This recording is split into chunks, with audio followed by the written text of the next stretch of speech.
ہوتے ہیں، مگر جن اغراض کی خاطر توڑے جاتے ہیں وہ اغراض ان سے بھی زیادہ مقدس ہوتی ہے، توڑ دیا مال آج دن ہوتا رہتا ہے، لیکن اللہ کی جناب اس سے بڑی ہے۔ وہاں جو وعدہ ہے ان اللہ لا یخلف المیعاد، حق تعالیٰ کبھی وعدہ خلافی نہیں فرمائے گا۔ ومن اصدق من اللہ قیلا، اللہ سے زیادہ کس کا قول سچا؟ ومن اصدق من اللہ حدیثا، اللہ سے زیادہ کس کی بات سچی؟ وہ جو فرمائیں گے وہ اٹل ہے، وہ عین حق ہے، وہ عین صدق ہے، اور وہ واقعہ ہے جو ہو کر رہے گا۔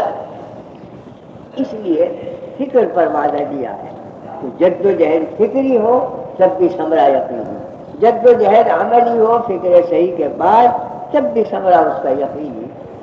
تو بہرحال ایک فکر تو یہ ہے کہ مسئلوں سے سانے کا پتہ چلائیں، کوئی مسئلہ الجھا ہوا ہو اس میں غور کرے، دعائیں مانگے، جد و جہد کرے، حق واضح ہو جائے گا۔ ایک فکر ہے اپنی آخرت کہ اسے بھی بے فکری سے مت چھوڑ، اپنی آخرت کو سامنے رکھو۔ ایک فکر ہے دنیا کی کہ اسے بھی ترک مت کرو۔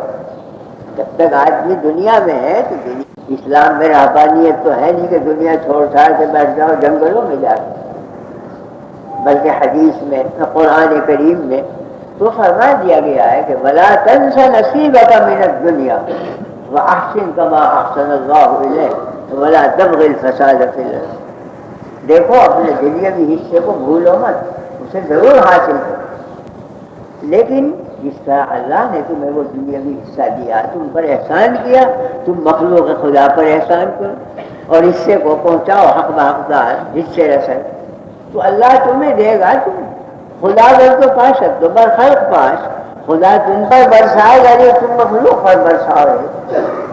تو فرما دیا گیا کہ لا تنس نصیبک من الدنیا، دنیا کا حصہ فراموش مت کرو۔ بعض احادیث میں فرمایا گیا، آپ ارشاد فرماتے ہیں کہ اے من یہ دنیا کو کأنک تعیش ابدا وعمل لآخرتک کأنک تموت غدا۔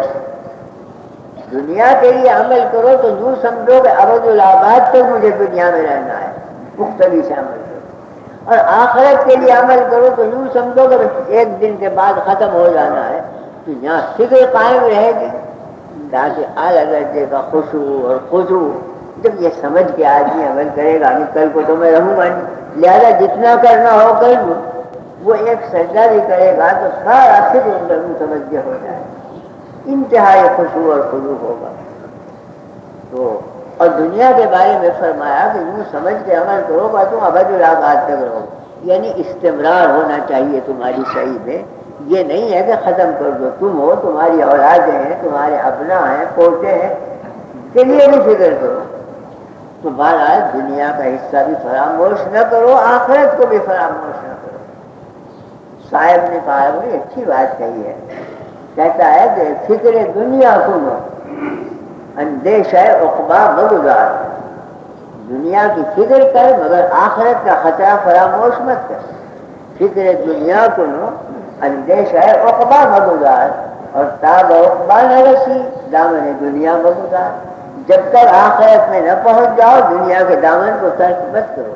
یہ تو قبر تک ساتھ رہے گی، بلکہ قبر میں بھی تھوڑی بہت حد تک جائے گی، کفن تو لے جانا ہی پڑے گا، مٹی کے ڈیلے تو رکھنے ہی پڑیں گے، اینٹیں تو لگانی پڑیں گی، تو وہاں تک بھی جائے گی قبر کے اندر۔ اب آگے بیچاری دنیا کا گزر بسر نہیں، آگے پھر انسان کا عمل۔ تو بہرحال قرآن کریم نے بھی اس کی دعوت دی کہ دنیا کا فکر بھی مت چھوڑو، مگر یہ ہے کہ اس فکر میں اتنا استغراق نہ ہو کہ قبلہ کا کعبہ ہی دنیا بن جائے، مخدوم و معظمی دنیا بن جائے کہ اس کے سامنے سجدے کرو، اس کا غلام بن جاؤ، یہ نہ ہو۔ اسے استعمالی سامان سمجھ کر حاصل کرو، معاملہ وہ کرو جو خادم سے کیا جاتا ہے، دین کے ساتھ برتاؤ عظمت کا کرو کہ یہ وہ ہے کہ ذریعہ ہے میری نجات کا، مجھے اللہ تک پہنچانے والا۔ تو جو ذریعہ اللہ تک پہنچانے والا ہوگا اس کی عظمت بھی انتہائی ہوگی۔ تو دین کے ایک ایک جز کی عظمت ہوگی اور دنیا کے ایک ایک جز کی حقارت ہوگی، مگر ضرورت کی چیز ہے تو استعمال کرنا بھی ضروری ہوگا۔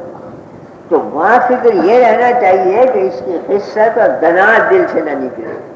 دین میں فکر یہ نہیں رہنی چاہیے کہ اس کے ایک دوسرے کی عظمت دل میں رہے، وہ نہ نکلے. تو فکر تو رہا دونوں جگہ، نوعیت بدل گئی، مسلک تو بدلا تھوڑا سا.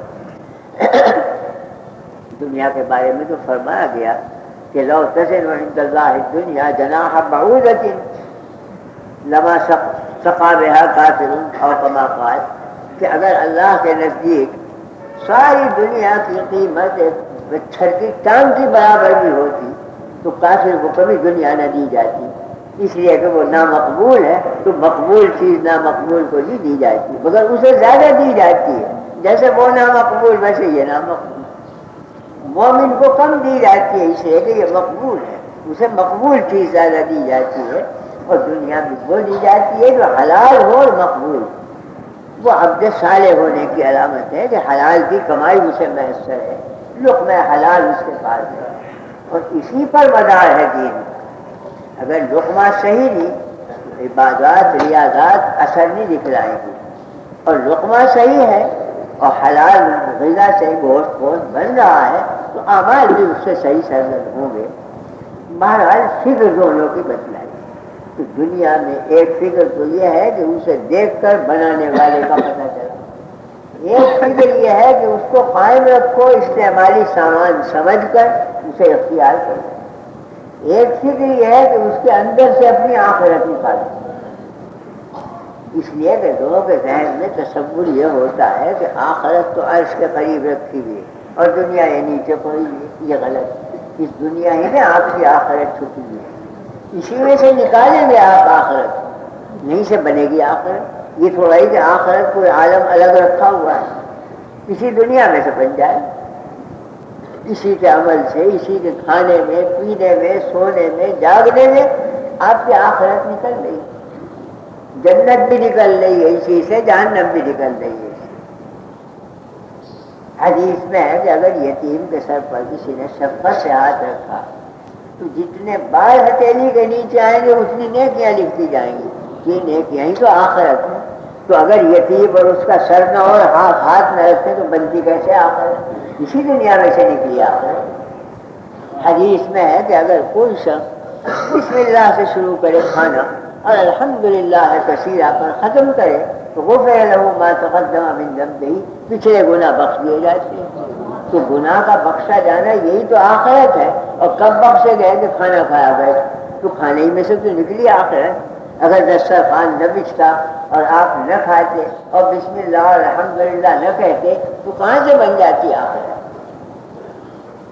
کسی کی صحیح سفارش کی اجر ملا آپ کو، وہ اجر آخرت ہی تو ہے. اور ملا دنیا میں تو آپ کی دنیا میں سے آخرت نکل آئی.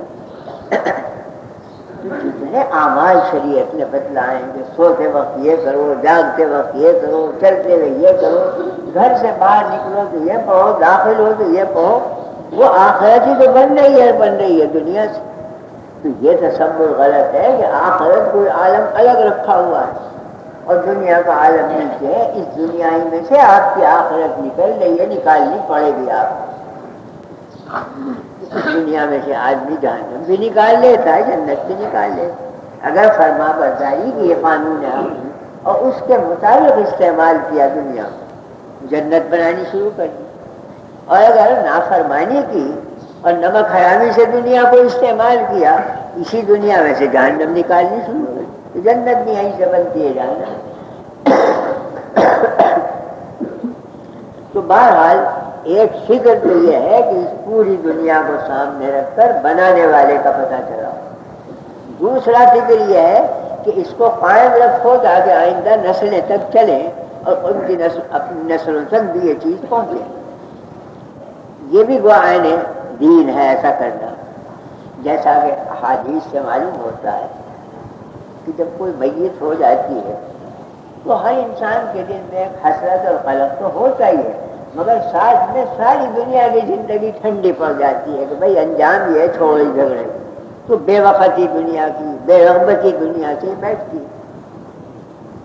اور قبر تک جب دفن کرنے لے جاتے ہیں یہی کیفیت رہتی. جب واپس آتے ہیں وہ کیفیت بدل جاتی ہے. اب وہی اپنا رنگ رلیاں ہے، وہ سارے قصے کے پہلے.